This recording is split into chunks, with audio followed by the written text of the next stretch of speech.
I'm Seema Raj, and today we are gonna start the poem A Friend's Prayer, यानी कि एक दोस्त की प्रार्थना. So let's begin this beautiful poem. Get set, go. May my friendships always be the most important thing to me. So, in the beginning itself, the poetess Jill Wolfe is telling you that, let me check it whether, yeah, Jill Wolfe is the poetess here. यानी कि कवयित्री कौन है इस form की? Jill Wolfe. Nice name, isn't it? So very different. So you can see some of the friends here. Okay, here too. So what do the friends do together? You know that they enjoy together, they share the sorrows and happiness of life together. And friendship is beyond that, I would say. Friendship का meaning सिर्फ sharing caring ही नहीं होता, इसके आगे भी बहुत कुछ है जो हमें अभी जानना है. We will come to know about this thing after reading this awesome poem. So let's begin reciting it. May my friendships always be the most important thing to me. अब ये बिगिनिंग में ही जो पोएटेस है जिल wolf, वो pray कर रही है भगवान से, प्रार्थना कर रही है उनके सामने बैठ के. क्या बोल रही है कि हे भगवान, मेरी जो फ्रेंडशिप्स है, फ्रेंडशिप्स मीन्स क्या? रिलेशनशिप्स. फ्रेंडशिप मीन्स आपको पता है जो कि दोस्ती होती है, लेकिन फ्रेंडशिप्स क्या होती है? बहुत मीन्स है, वो एक ब्रॉड टर्म है, एक वाइड टर्म है जिसका मीनिंग काफी ज्यादा गहरा है. रिलेशनशिप्स, आपके फ्रेंड्स के बीच में आपकी रिलेशन कैसी है, उनके साथ आपका संबंध कैसा है, वो है friendships. So may my friendships always be the most important thing to me. भगवान, मेरी जो फ्रेंडशिप्स है यानी जो रिलेशनशिप्स है मेरे फ्रेंड्स के साथ, वो हमेशा मेरे लिए दुनिया में सारी चीजों से सबसे ज्यादा इंपॉर्टेंट हो. मैं उसको सबसे ज्यादा इंपॉर्टेंस दूं, सबसे ज्यादा जरूरी मानूं. ये वो बिगिनिंग में ही बोल रही है. तो आपको क्या पता चला है कि the poet's is so thoughtful. इस पोएम का जो टोन है वो बहुत ज्यादा थॉटफुल है और वो एक ट्रू फ्रेंडशिप क्या होती है वो आपको बता रही है. तो आगे की लाइंस पढ़ते हैं और इसको और अच्छे से समझते हैं. With special friends I feel I am blessed. अब पोएटिस क्या बोल रही है आगे कि मेरे जो स्पेशल फ्रेंड्स है उनके साथ रह के I feel that I am so blessed. Blessed means lucky to have. So I am lucky enough, I am fortunate enough to get और to have such beautiful friends, so much caring friends. तो poetess बोल रही है कि इन मेरे special friends के साथ, मेरे फ्रेंड्स कोई एरो गैरो एरा गैरा नत्थु खैरा नहीं है, ये स्पेशल है, एक्स्ट्राऑर्डिनरी है, सबके सब यूनिक है. और उनके साथ रह के मुझे ऐसा लगता है, मुझे ऐसा फीलिंग आता है कि मैं बहुत ही ज्यादा लकी हूँ, बहुत ज्यादा भाग्यशाली हूँ कि मुझे इतने यूनिक, इतने हटके एक्स्ट्राऑर्डिनरी फ्रेंड्स मिले हैं जैसा किसी के पास नहीं होता, वो मेरे पास है. मेरे इतने अलग और अच्छे friends. So let me give my very best. So हे भगवान, आपने मुझे इतने अच्छे फ्रेंड्स दिए हैं, मैं उसके लिए ब्लेस्ड फील करती हूँ. और इसलिए मैं चाहती हूँ, अब पोएटिस भी यहाँ पे चाहती है, वो क्या चाहती है कि मैं भी इस फ्रेंडशिप के रिश्ते को क्या दूं? अपनी तरफ से बेस्ट दूं, जितना हो सकता है उतना अच्छा इस रिश्ते को और ज्यादा बनाओ. इस बॉन्ड को, हमारे बीच में जो बॉन्ड है, जो रिलेशन है, उसको और ज्यादा स्ट्रॉन्ग कर पाऊं. और रियली में फ्रेंडशिप क्या होता है, उस चीज को मैं जीऊं, सिर्फ फील ना करूं बल्कि मैं जीऊं. क्योंकि मेरे फ्रेंड्स जब इतने अच्छे हैं तो मुझे तो अपनी तरफ से बेस्ट होना ही चाहिए फ्रेंडशिप में. I want to do much more than share. मैं अपने दोस्तों के साथ मैं सिर्फ शेयर नहीं करना चाहती. आप बोलते हैं friendship is all about sharing and caring, लेकिन यहाँ पे पोएटिस जिल वुल्फ जो है वो इससे भी ज्यादा आगे बढ़ने की बात कहती है. फ्रेंडशिप बोलती है कि वो फ्रेंडशिप जो है सिर्फ शेयरिंग ही नहीं, वो बोली उससे भी ज्यादा. मैं सिर्फ शेयर नहीं करना चाहती, मैं कुछ बांटना नहीं चाहती हूँ, वो सुख हो, दुख हो, हैप्पीनेस हो, सॉरोज हो, या फिर कोई और फीलिंग हो, मैं सिर्फ फीलिंग्स को शेयर नहीं करना चाहती. I don't want to share my things only. मैं सिर्फ अपने सामान को शेयर नहीं करना चाहती अपने फ्रेंड के साथ. जैसे चॉकलेट खा रहे हैं तो मेरे फ्रेंड को भी थोड़ा दे दिया, आइसक्रीम खा रहे हैं तो थोड़ा फ्रेंड को भी चटा दिया. सो सिर्फ इतना ही नहीं, मैं इससे भी ज्यादा सोचती हूँ कि friendship is not only about sharing और caring, but it's beyond that, it has no limits, इसकी कोई बाउंड्री नहीं है। शेयरिंग का मीनिंग ही फ्रेंडशिप नहीं है। तो अगर आपका फ्रेंड अगर नेक्स्ट टाइम से आपसे कुछ शेयर ना करे, अपना यम्मी सा कोई वो जो टिफिन बॉक्स लेके आएगा उसमें जो टेस्टी टेस्टी जो खाना होगा यम्मी यम्मी सा, वो अगर शेयर ना करे तो आप बैड फील मत करना, क्योंकि शेयरिंग सिर्फ शेयरिंग का मीनिंग ही फ्रेंडशिप नहीं होता। The hopes and plans of friends who care. तो मैं सिर्फ शेयर नहीं करना चाहती, क्या the hopes and plans of friends who care, मैं मेरे जो फ्रेंड्स हैं उनके जो होप्स है, यानी उनकी जो आशाएं हैं, जो वो करना चाहते हैं या फिर जो चाहते हैं कि उनकी लाइफ में वो चीज सच हो जाए, या उनकी जो प्लानिंग है, जो मेरी इतनी केयर करते हैं मेरे फ्रेंड्स, तो वो जो भी प्लान करते हैं, वो जो भी करना चाहते हैं लाइफ में, जो भी उनके सपने हैं, जो भी उनकी आशाएं हैं, मैं उसके बारे में सोचती हूँ। मतलब आप देखो, हम सिर्फ क्या सोचते हैं, हम ऑर्डिनरी पीपल, हम सिंपल लोग सिर्फ इतना सोचते हैं कि friendship is all about sharing, caring, playing together, eating together, है ना, ये सब। लेकिन देखो, ये इनके इनके जो फीलिंग्स है वो बिल्कुल हटके है, ऑफ बीट है, हम लोग नहीं सोच सकते वो। अब वो बोले, वो फ्रेंड्स मेरे जो इतना केयर करते हैं, उनकी आशाओं को, उनके प्लान्स को, जो भी वो सच करना चाहते हैं, साकार करना चाहते हैं, तो मैं क्या करना चाहूंगी उनके लिए? I try all that a friend can do. मैं वो सारी चीज को ट्राई करूंगी, यानी कि कुछ ना कुछ करूंगी। क्यों?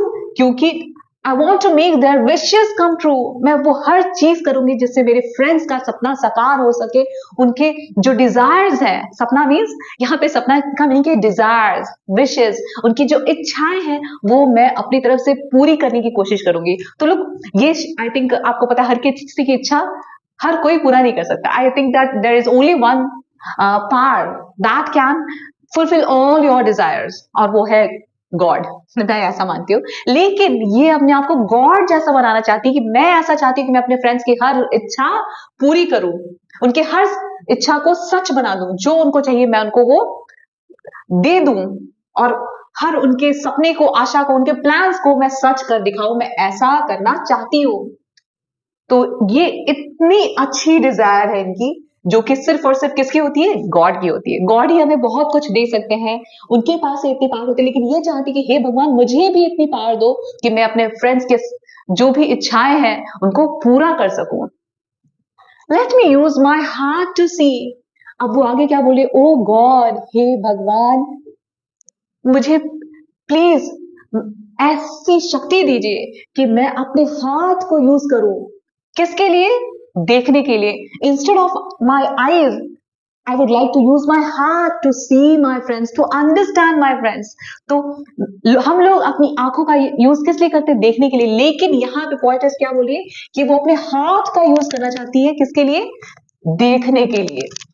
What does it mean? इनके कहने का मीनिंग ये है, आपको पता है, हम अगर इस सेंसरी ऑर्गन, आई से अगर देखेंगे चीजों को, आंखों से जो देखेंगे, तो कई बार आंखें जो देखती है वो भी चीज सच नहीं होती। कई बार वो बहुत सारी खामियां देख लेती है, वीकनेसेस देख लेती है लोगों की, स्ट्रेंथ देखने के बजाय उनमें कमजोरियां ढूंढ लेती है, गलतियां ढूंढ लेती है। तो इसलिए पोएटेस चाहती है कि वो अपने फ्रेंड्स को बाहरी आंखों से ना देखे, जो कि सिर्फ गलतियां ही गलतियां हर किसी में ढूंढती है। वो चाहती है कि अपने फ्रेंड्स को हार्ट से देखे, यानी कि दिल से देखे, कि क्योंकि दिल जो है वो फीलिंग्स को समझता है, अंदर की बात समझता है कि आपके अंदर क्या चल रहा है, क्या फीलिंग है, आप अंदर से कितने अच्छे हैं। वो असली में आपका रियल अपीयरेंस है, आपकी रियल आइडेंटिटी है। तो देखो, कहने का मीनिंग क्या है कि ऊपर से हम जैसे दिखते हैं, हम अगर अगली दिखेंगे तो सामने वाला सोचेगा है ये अच्छा फ्रेंड नहीं हो सकता, या फिर सामने देख के आपको लगेगा इस पे कितनी सारी कमियां हैं। लेकिन अगर आप दिल की नजरों से देखोगे, मतलब दिल से देखोगे, तो आपको लुक्स से कोई लेना देना नहीं रहेगा, अपीयरेंस से लेना देना नहीं रहेगा, किसमें क्या अच्छाई है, क्या बुराई है, वो ऐसे चलता है, वो ऐसा दिखता है, ऐसा कुछ नहीं दिखा आपको। सिर्फ और सिर्फ सच्चाई दिखेगी। तो हार्ट सिर्फ सच्चाई देखता है और असली फीलिंग को पहचान पाता है, जो एक फ्रेंड के अंदर होना ही चाहिए, दिल। क्योंकि फीलिंग को समझना वो सबसे इंपॉर्टेंट चीज है फ्रेंडशिप में। तो इसलिए वो बोली कि हे भगवान, मैं अपने आंखों से नहीं, अपने दिल से देखूं, कि ताकि मुझे मेरे फ्रेंड्स की कमियां ना दिखाई दे। मैं उनको समझना चाहती हूँ दिल से, उनके फीलिंग्स को, to realise what friends can be. और क्योंकि जब मैं दिल से देखूंगी उनको, दिल से उनको समझूंगी, रियलाइज करूंगी, मीन्स अंडरस्टैंड करूंगी, उनको जानूंगी, when I know them, using my heart, मैं अपने हार्ट के जरिए अगर उनको समझने की कोशिश करूंगी, दिल से समझने की कोशिश करूंगी, तो मुझे पता चलेगा कि रियलिटी में, असलियत में मेरे फ्रेंड्स कैसे हैं। क्योंकि नजरें जो है वो धोखा खा सकती है, लेकिन जो दिल है वो धोखा नहीं खा सकता। वो हमेशा सच्ची बात ही आपको बताएगा, सच्ची फीलिंग ही आएगी आपको। And make no judgements from afar. तो आप पोएटिस आगे क्या बोल रही है कि मैं अपने फ्रेंड्स को डिस्टेंस से, अफार मीन्स ग्रेट डिस्टेंस, मैं दूर से अपने फ्रेंड्स को देख के उनको नहीं जज करना चाहती।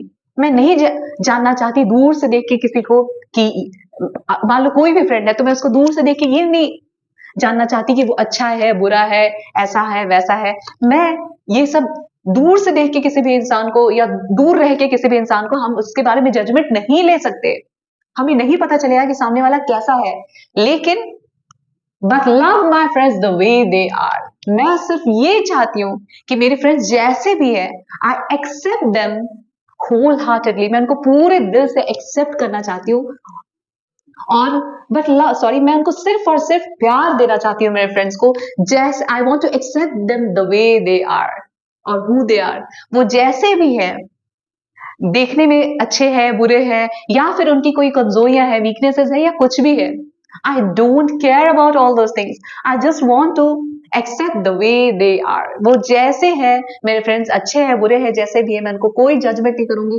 अच्छे हैं तो भी कोई बात नहीं है, बुरे हैं तो भी कोई बात नहीं है। मैं सिर्फ उनको अपनी तरफ से प्यार ही प्यार देना चाहूंगी। मैं उनको एक्सेप्ट कर लूंगी, उनको स्वीकार करना चाहूंगी जैसे है वो मेरे फ्रेंड्स हैं। ओके, भले है बुरे हैं, मेरे फ्रेंड्स हैं। ओके, तो ये चीज मैं मीन्स आपने कुरकुरे का ऐड सुना होगा ना, टेढ़ा है पर मेरा है। तो ये this is what she wants to say, कि टेढ़े हो, मेढ़े हो, कैसे भी हो, वो मेरे फ्रेंड्स हैं। और इसलिए मैं उनको सिर्फ और सिर्फ जैसे है वो टेढ़े हैं मेरे, I don't bother about it. मुझे उससे कुछ लेना देना नहीं। मैं सिर्फ एक ही चीज जानती हूँ कि मैं उनको एक्सेप्ट करूं जैसे है वो, और वो एक्सेप्ट करके, स्वीकार करके मैं उनको बहुत सारा प्यार देना चाहती हूँ। सो this is what true friendship is actually. और ये मुझे नहीं लगता कि रियलिटी में ऐसा होता होगा। आप अपने फ्रेंड के सामने होंगे, उसकी कुछ अच्छाइयां बुराइयां ऐसा आपको दिखेंगी, लेकिन यहाँ पे ये सब कुछ अच्छाई बुराई देख के भी कई बार बुराइयों को नजरअंदाज करने की बात कर रही है, जो कि प्रैक्टिकली पॉसिबल नहीं है। सो दिस इज वॉट जिल वुल्फ प्रेज। ओके, सो जिल वुल्फ ये हमारी पोएटेस, और इन्होंने इतना ब्यूटीफुल सा पोम लिखा। अब पोम तो कंप्लीट हो गई। I hope you understood it very well. आपको अच्छे से समझ आ गई। बहुत छोटू सी पोम थी, बहुत इंटरेस्टिंग सी थी, कुछ डिफरेंट सा थॉट देके गई है ना, बहुत थॉटफुल टोन है इस पोम का। और आगे अब चलिए मैं आपको राइम स्कीम एक बार फिर से बता देती हूँ। So let's know the rhyme scheme of this poem. अब आप देखो, राइम स्कीम के लिए what do we do? First of all we will have to put a dot or just underline the last words of every line, है ना। हर line के last words को आप क्या करेंगे? अंडरलाइन कर लीजिए पेंसिल से, या फिर उन पे डॉट्स डाल लीजिए, और देखिए कि वेदर दे राइम और not. Are they rhyming words? If they are, then हमारा काम हो गया। तो आप पहले क्या करेंगे? सबसे पहले हर लाइन के लास्ट वाले वर्ड को अंडरलाइन किया, उसके बाद देखिए क्या वो सेम साउंड दे रहे हैं? B me, yes they have a same sound. उनका जो साउंड है वो सेम है, तो यानी राइमिंग वर्ड्स है ये, तो इसलिए ये दोनों का साउंड सेम है, बी मी। इसलिए हम क्या दे देंगे? नेम, सेम नेम दे देंगे। या तो आप कैपिटल लिखिए ए, या फिर स्मॉल ए लिखिए, दोनों ही चलेगा। लेकिन ए बी सी डी के अलावा आपको पी क्यू आर एस से स्टार्ट नहीं करना है ना, जैसे आप मैथ्स में करते हैं, तो वैसे नहीं करना है। मैं बार बार बोलती हूँ क्योंकि बच्चे बोलते हैं ma'am P Q R S name दे सकते हैं, आर एस टी दे सकते हैं, नहीं, आपको ए से ही स्टार्ट करना है। सो ये ए इसका राइमिंग स्कीम हो गई। दो लाइंस का ब्लेस्ड एंड बेस्ट, इन दोनों का राइमिंग स्कीम क्या हो गया? B B. आप देखो ब्लेस्ड और बेस्ट दोनों का साउंड सेम है।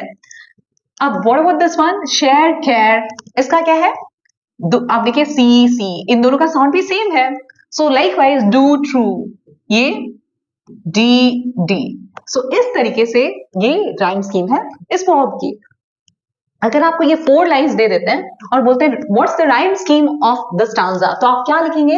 इसी को कॉपी कर देंगे, ए बी बी, हो गया। और मान ली ये 2 दे दिए तो आप इसी को कॉपी कर देंगे, इसी को जैसे मैंने यहाँ पे कॉपी कर दिया, आप भी सी सी डी डी, कॉपीड, हो गया। इस तरीके से आप पूरे फॉर्म का राइम स्कीम निकाल सकते हैं। So I hope it's clear to you now. Now let's find out. I'm sorry, what did I do? Okay. अब आप देखिए यहाँ पे कुछ पोएटिक डिवाइसेस हैं और मैंने आपको बताया था बहुत पहले पोएटिक डिवाइसेस के बारे में. What are poetic devices? So device means tool. तो पोएटिक डिवाइसेस क्या है? पोएट के हाथ में एक ऐसा टूल है जो उसके फॉर्म को और ज्यादा इंटरेस्टिंग और ज्यादा एक्सप्रेसिव और ज्यादा इंप्रेसिव बनाने का काम करता है, ब्यूटिफाई करने का काम करता है. तो उसके लिए उनके पास जो टूल्स है वो है लाइक एलिट्रेशन, जो आपने पढ़ा हुआ है, इमेजरी, पर्सोनिफिकेशन और बहुत सारे टूल्स है ऐसे ही. तो अब यहाँ पे देखते हैं which poetic devices have been used here in this poem. But आपको पता है कि poetic devices का दूसरा नेम क्या है? नहीं याद? मैं बता देती हूँ आपको. So poetic devices का दूसरा नेम है figures of speech. Figures of speech. Okay? So let's begin the poetic devices now. अब what do you see here? That M जो है वो repeat हो रहा है. M is the initial sound of both the words and these words are there in the same line itself. एक ही line में आजू बाजू के वर्ड्स में जब beginning consonant letter repeat हो तो that is known as alliteration. तो आप देखिए ये consonant letter है A, E, I, O, U के अलावा जितने भी letters हैं उनको हम क्या बोलते हैं? Consonant letters. और A, E, I, O, U इसको हम क्या बोलते हैं? Vowels, है ना? Vowels. तो vowel sounds होते हैं वो. और ये आप बताइए ये है alliteration, है ना? मैंने आपको सिखाया था previous videos में भी, है ना? alliteration. Okay, spelling is so very simple. all के spelling, it के spelling, era के spelling और शन हो गया alliteration. अब आप देखिए आगे बढ़ते हैं और यहाँ पे आपको क्या दिख रहा है? द का T जो कि एक consonant letter है, थिंग का T और टू का T. ये T beginning sounds है और एक ही लाइन में आजू बाजू के वर्ड्स में रिपीट हो रहा है ना? तो जब भी कॉन्सोनेंट लेटर्स एक ही लाइन में बिगिनिंग वर्ड्स के बिगिनिंग में जब रिपीट हो रहा हो तो उसे हम क्या बोलते हैं? एलिटरेशन. तो आप देखिए यहाँ पे T रिपीट हो रहा है, राइट? तो ये क्या हो गया? हमारा एलिटरेशन का example. I hope it's clear to you. मैं पहले भी आपको बता चुकी हूँ. अब यहाँ पे देखिए something else has been used. यहाँ पे एक और यस ये तो आपको देखिए फिर से एलिटरेशन का एग्जांपल आ गया. यहाँ पे आई को रिपीट किया है तो ये क्या हो गया? आई तो एक वर्ड है, so a word has been repeated. तो इसको हम क्या बोलते हैं? What do we call this poetic device? Do you remember? It's known as, नहीं आपको शायद नहीं था, ये पहली बार आप पढ़ोगे रिपीटेशन, क्योंकि I teach all the classes तो मैं भूल जाती हूँ कि किस क्लास को पढ़ा है किसको नहीं पढ़ा है. So spelling of re, spelling of pet, it and iron हो गया रिपीटेशन. रिपीटेशन मींस अब रिपीट के स्पेलिंग में आप क्या करते हैं? आर ई पी के बाद ईट की स्पेलिंग लिखते हैं, ई ए टी. लेकिन यहाँ पे आपको वो नहीं लिखना है, री लिखना है. फिर पेट यानी पालतू जानवर की स्पेलिंग, उसके बाद इट और आयरन हो गया repetition. So when the words are repeated in a line then that is known as repetition. So simple है ना? सो आई रिपीट हुआ है जो कि वर्ड है तो इसलिए क्या हो गया? रिपीटेशन. अब आगे बढ़ते हैं और देखिए यहाँ पे भी alliteration का एग्जाम्पल है, right? Now let's go ahead and check out the rest of the poetic devices. ये भी alliteration. Okay, alliteration. ओके ठीक है. सो अब आपको alliteration समझ आ गया तो मैं नहीं बताऊं तो भी आप कर लेंगे मुझे लगता है ना? अब आगे देखिए आप, और कुछ है? Yes, here to you see, sorry ये देयर का और ट्रू का टी. अब इस तरीके से ये सब क्या है? एलिट्रेशन के एग्जांपल्स है. अब आप देखिए when I see that sorry